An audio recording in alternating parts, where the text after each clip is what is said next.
Hello. So this is CBC grade 7. Hearing now today as of 24th of March 2025. It's being called CBE. So for now we'll just call it CBC slash CBE. So grade 7 pre-technical studies. I'm your facilitator, Anthony Waroe. And in this specific lesson, we are going to cover financial goals.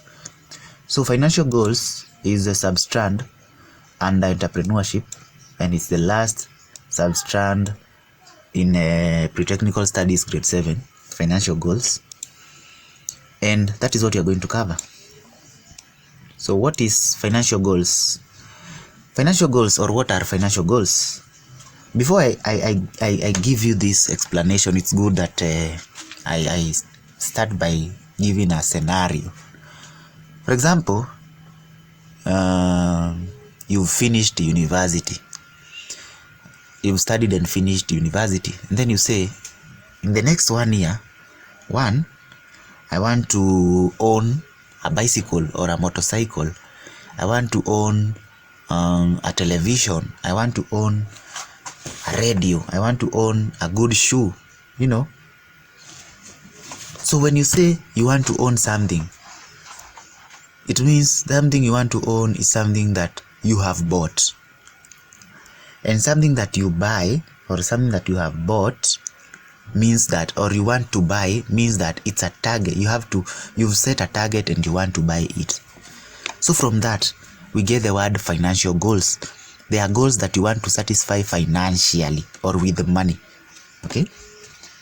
So what are financial goals? Financial goals are specific targets you set for how you want to manage, save, spend, and grow your money. For example, you want to buy a bicycle, but the aim of buying this bicycle is not maybe to ride it. Maybe it is to sell it at a higher price. Or maybe you buy some land and you want to buy it for a higher to sell it at a higher price. Or maybe you want to spend money on a shoe that you'll be wearing. Maybe it's yours. Doesn't mean you are selling it. So financial goals are the targets you set on how you spend your money, maybe to buy something, how you grow your money, maybe when you buy land and sell it later, on how you want to save. Maybe you say I want to save 10,000 by the end of 2 months or 3 or in a year. Okay, it depends.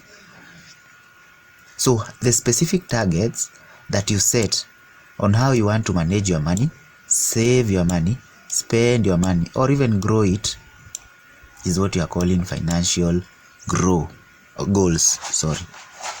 Now, financial goals need financial management.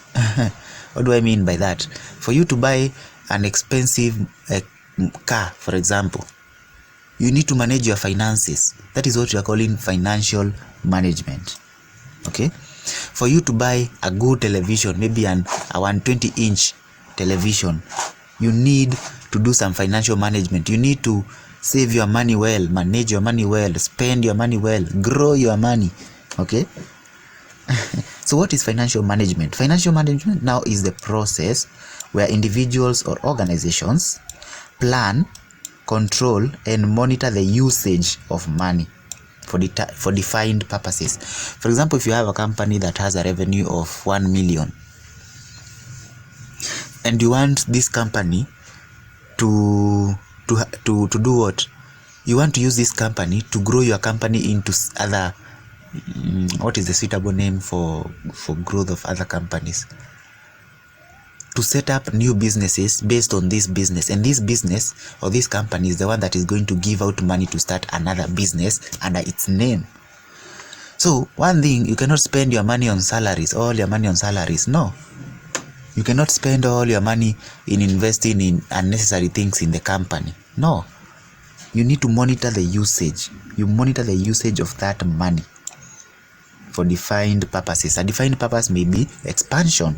Okay, so financial management is that ability to where individuals and organizations plan, control, and monitor the usage. Usage is the key word here.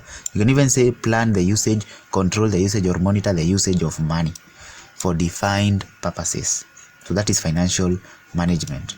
Now, for you to do financial management, it means you have some financial goals, and these goals, they are set. For example, for you to say I want to buy a car at the end of 5 years, you need to set that goal. So what is goal setting? Goal setting in finance, allow me to do this. So goal setting in financial management is the process of coming up with targets on how to earn and spend.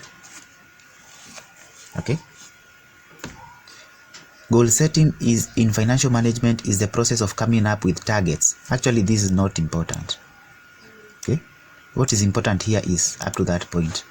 In financial management, okay, goal setting in financial management or goal setting is the process of coming up with targets or financial targets. You can simply say that. Goal setting is the process of coming up with financial targets. Now, types of financial goals. So we said financial goals are specific targets you set or specific financial targets you set for how you want to manage, spend, save, and grow your money. So what are the types of financial goals? We have 3 categories or 3 types of financial goals. Number 1, we have short-term that take up to a year. We have medium-term financial goals that take between 1 to 5 years, and then we have long-term financial goals which take 5 years to a lifetime. Okay, so short-term goals require less money, medium goals require more money compared to short-term, but long-term financial goals require a lot of money, or enough. Let me use the word enough money. Okay, now short-term financial goals, what are the examples? Number 1 is creating a budget.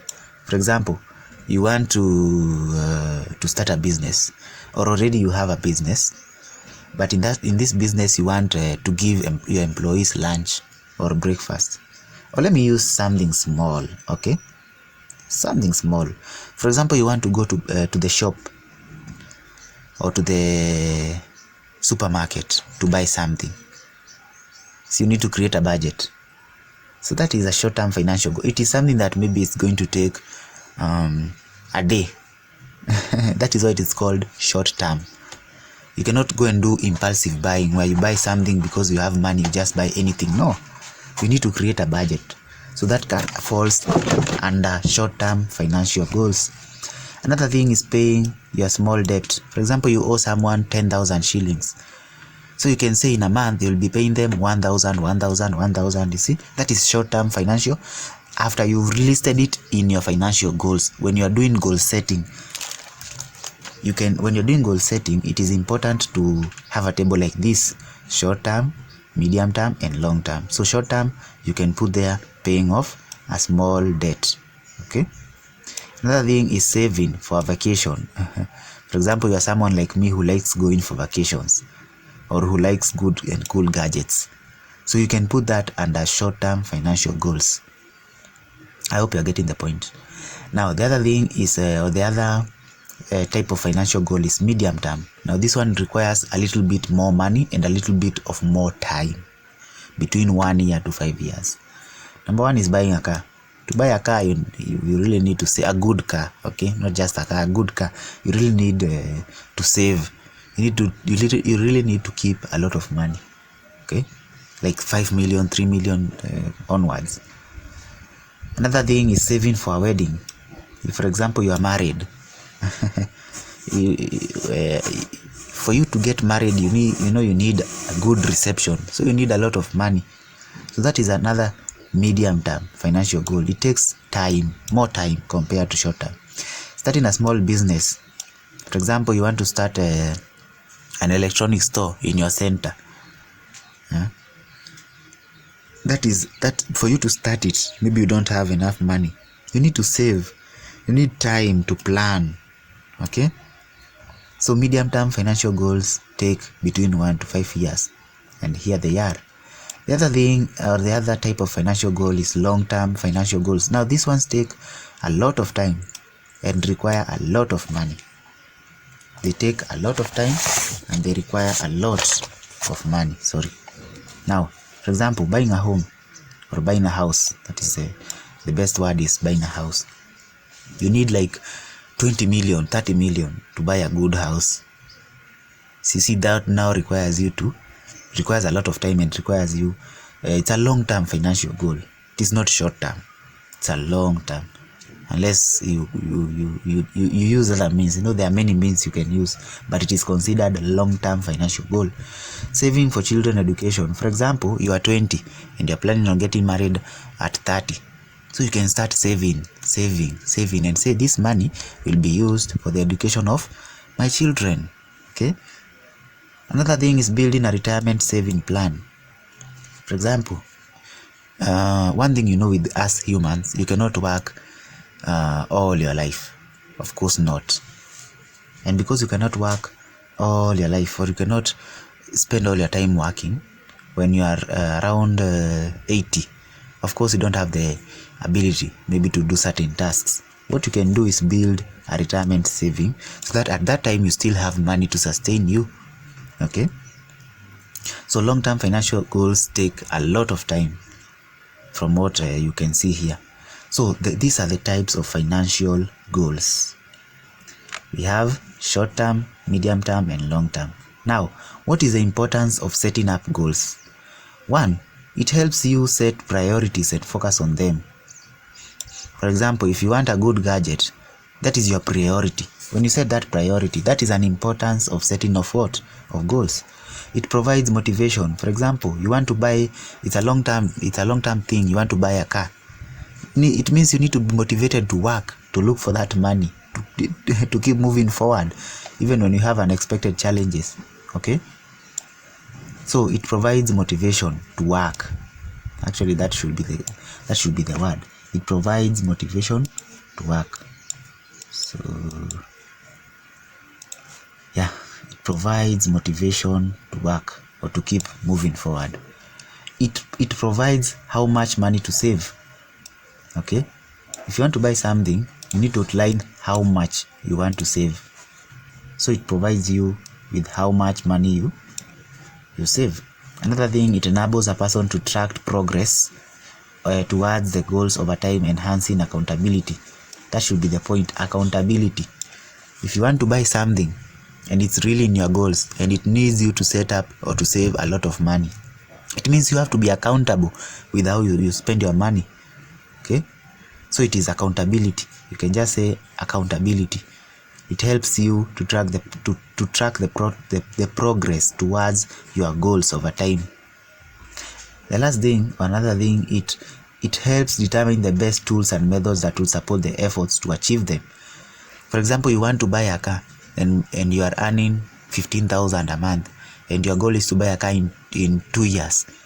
What does this mean? It means that you have to improvise new ways of making money. You can start a YouTube channel, you can start a blog, you can do a lot of things, at least to support your efforts to achieve your goals. Okay? Support your efforts to achieve your goal. So these are some of the importance of setting up goals: to set priorities and focus on them, to provide motivation, it provides you with how much money to save, accountability, and it helps you to have efforts to achieve the goals. Now, what are the factors to consider when setting up financial goals? You want to buy a car, you want to buy a house, you want to save for retirement, you want to buy a cool gadget. What are the factors to consider for you to do that? Number 1, it is the amount you earn.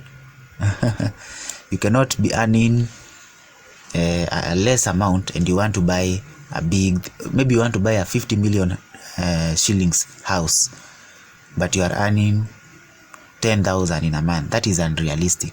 Maybe it is realistic at first, but without proper planning, the amount you earn may not help you buy what you want. So the amount you earn is one factor you should consider when setting up goals. Maybe you should set up goals that you can achieve with what you earn. Number 2 is the urgency and importance of the goal. You cannot buy a cool gadget and your children are not, you're not paying school fees. So for you to set up a goal, it means you have to look at the urgency. You should consider the factor. Another factor to consider is the urgency or the importance of the goal. Some goals are not that important as basic needs. Another thing is the time frame. Okay, you cannot say, I want to buy the car in the next 2 months, and in those 2 months, you know very well you cannot reach 100,000 shillings. So you need to set a realistic time. That is why you say set realistic goals. Don't lie to yourself. Okay, spending habits. For example, you know yourself, okay, when you go to town, you eat a lot of junk foods, you buy a lot of things that you don't even need, you know. So you should, if you know you are someone like that when you're setting your goals, also put in mind the factor that, or the put in your in your mind, you should know how much you spend, your spending habits. The other thing is how much debt you have. You cannot have a debt of 100,000 or 1 million and you're planning to buy a car and you have not paid that debt. It is not morally okay. It is good, first of all, pay your debt and then set up a goal that, yes, maybe you can set short-term goals as you pay your loan and everything. So these are the factors to consider when setting up financial goals: the amount you earn, the urgency and importance of the goal, the time frame, the spending habits, and how much debt you are in. Now, also remember to set SMART goals. When we say SMART goals, we mean goals that, financial goals that, where you know exactly what you want, where they are realistic, where you set a deadline, etc. So what is SMART? SMART is an abbreviation that is used by people, especially people who like setting goals or financial goals. So S stands for specific. Set specific goals. Know exactly what you want. Don't say, I want to save 1 million in 10 months. No. Set something exactly. Say something you want. For example, say, I want a bicycle for my kid. I want a car. I want a house. I want a business. That is how you are supposed to set them. Another thing, it should be measurable.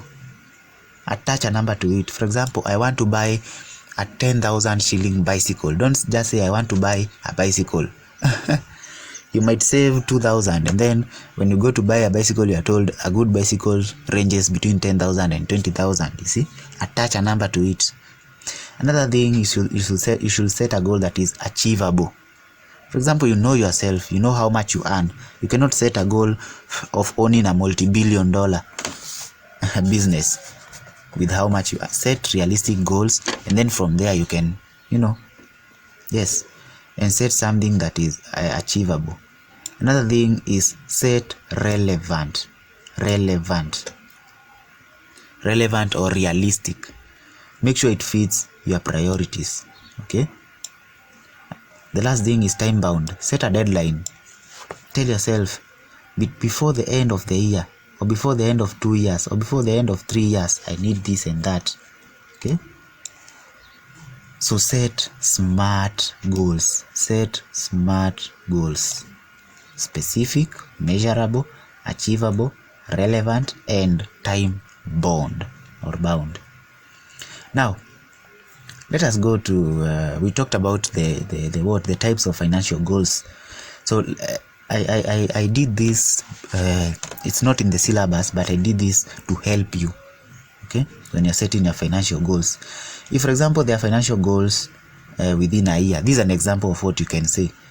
We said it should be specific, measurable, achievable, relevant, and what?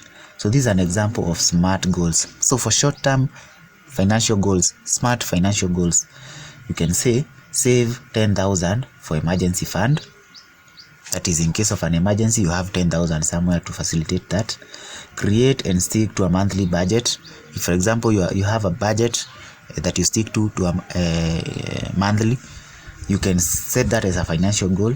Pay off credit card debts. That is paying off your loan. Save 3,000 for a birthday gift or celebration. That is within 1 year you can save 3,000 to spoil yourself in your birthday. Build a savings habit by saving 500 shillings a month. So if you save 500 shillings a month, that is around what, 60? No, it's around 6,000 in a year. Now imagine if you save for how many years? It's a lot of money. Okay. Now medium-term goals include saving 150,000 for a car down payment. If you don't want to buy a car in cash, you can buy it on loan. And for you to buy it on loan, you need to put down a down payment. Maybe you can say between 1 to 5 years, I need to save 150,000 for a car down payment. Another thing is start a business worth 100,000. Set achievable, realistic, and specific goals. Attach a number. Okay. So pay off personal loan, save 200,000 for a wedding, complete a professional course or training, etc. Those are examples of medium-term financial goals. Another one is long-term. You can say buy a home worth 1 million. That is in 5 years I need to own a house worth 5 million. In 5 years I need to have saved 2 million for retirement. Build a college fund for your children. In 5 years or in 10 years or in 20 years, I need to have built a college fund for my child. Maybe your child is in primary school. You should have saved money for high school. When they're in high school, you should have saved money for when they're in college. Achieve financial freedom by the age of 50. That means by the age of 50, you are not working for anyone. And you are not even working for your own self. Already you have financial freedom. Invest in long-term assets like land and real estate. Real estate is like the houses that are so popular these days, where a developer comes, he makes like 50 houses, they're called units, and then they sell. That is real estate. They sell slowly over time. Okay, so those are examples of short-term, medium-term, and long-term. You can go through them and maybe try and set up yours. It will help you a lot and a lot and a lot in this life. So if you come to the end of the lesson, kindly consider subscribing if you've enjoyed the video. And if you want these notes again, contact me. Goodbye.